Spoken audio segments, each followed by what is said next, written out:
Hello, welcome to my channel, Leonardo de Guerto. Ang ating recipe sa ngayon ay pinakbet Tagalog. Pag sinabing pinakbet Tagalog, mas maraming ingredients. Kasi ang pinakbet ng Ilocano ay hindi ganyan ang ingredients. So, ipapaliwanag ko kung paano ang pagluto ng pinakbet Tagalog. Sasabihin ko muna ang mga ingredients. Mayroon tayong buong bawang.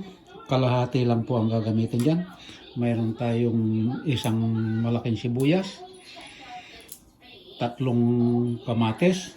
Mayroon tayong kalabasa. Kalahati lang ang gagamitin dyan sa kalabasa kasi marami na pong ubusin yung lahat. Ay kakain lang mga 4 na tao.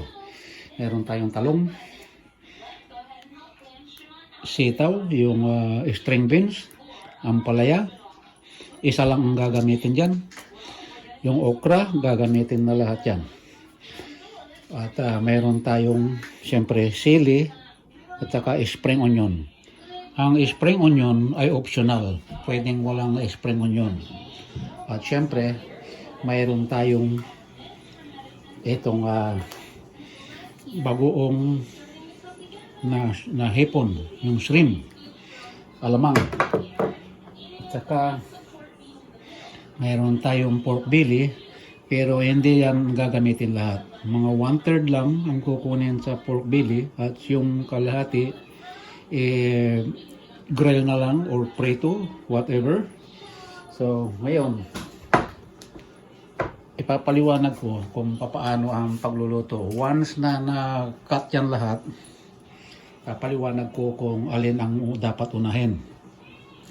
Ngayon, ang gagawin na sistema dyan, natural. Lahat ng ito, saka yun, hugasan muna ng maigi at ibabad sa tubig kasi iyan ay commercial na binili.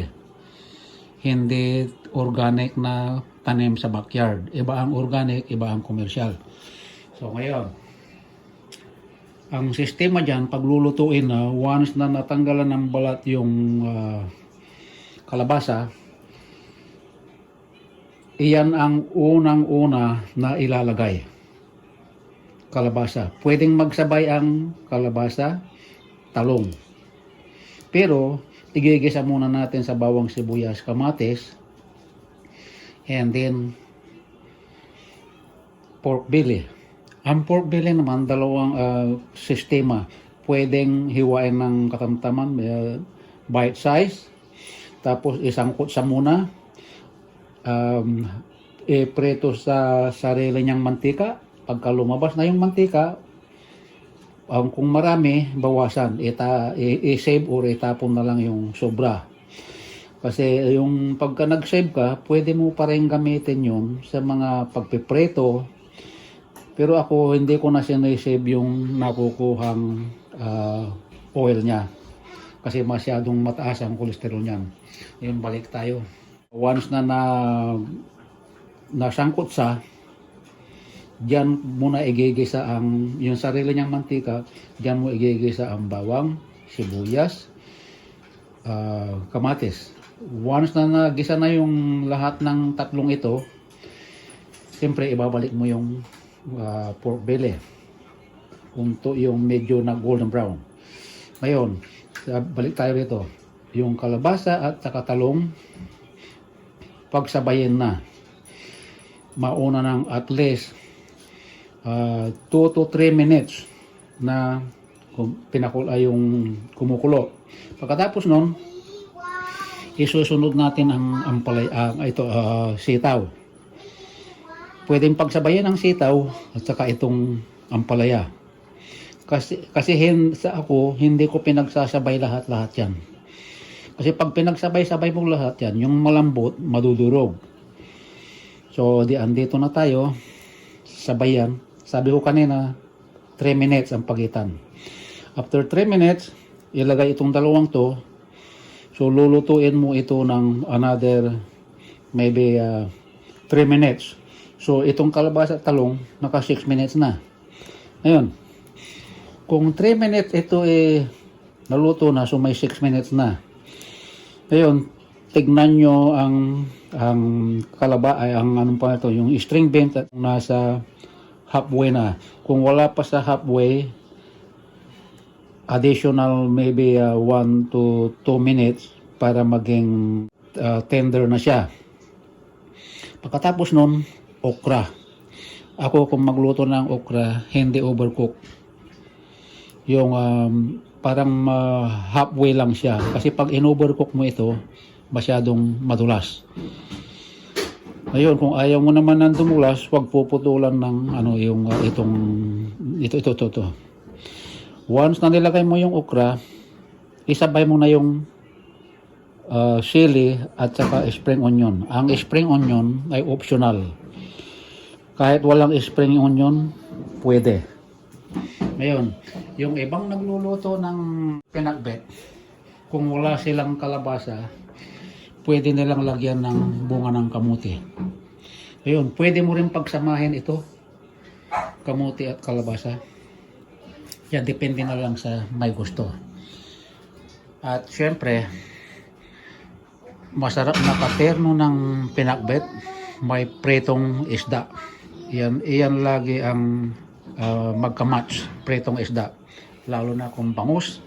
Yung bangus naman, pag walang karne, yung bangus, pinakukuluan yung bangus.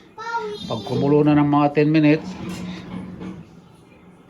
saka ilagay ang mga gulay. Pero pag pinakuluan ng bangus, kasabay na itong mga bawang, sibuyas, kamatis. Kahit walang bawang, okay lang. So, ang pinakbet kasi, bawat probinsya may kanya-kanyang pamamaraan. Kaya nasa inyo na po yan ang pagluluto.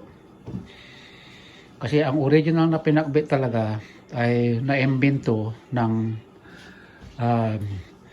mga Ilocano. Yan ang alam ko ayon sa history ng pinakbet. Ang pinakbet ay isang uri ng dinengding. Yung dinengding naman, ganyan din ang ingredient, dinengding din. Pero hindi ginigisa.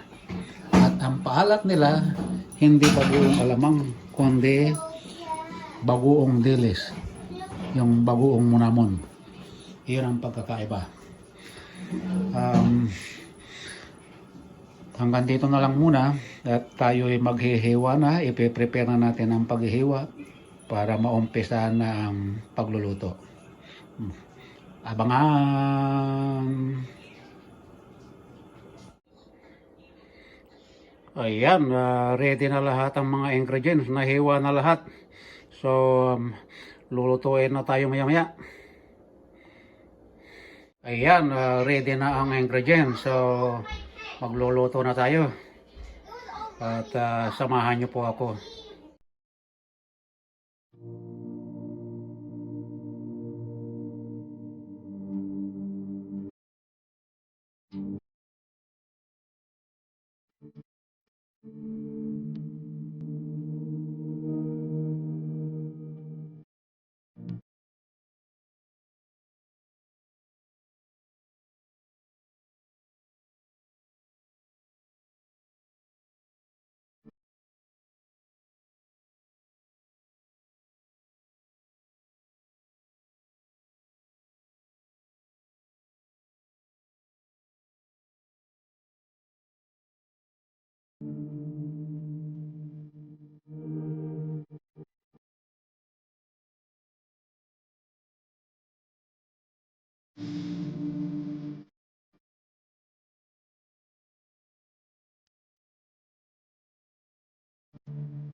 Sinagset.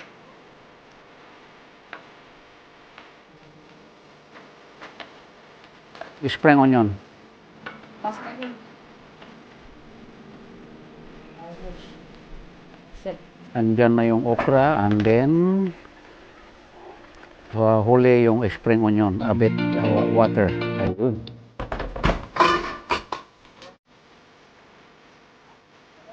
Set. Yung pag.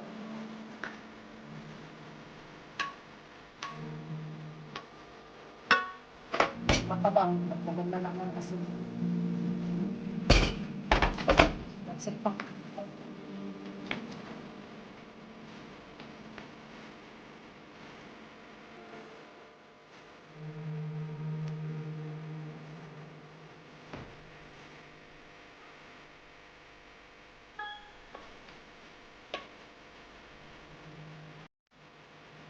Ito naman, kanin. So, tamang-tama, luto na ang rice.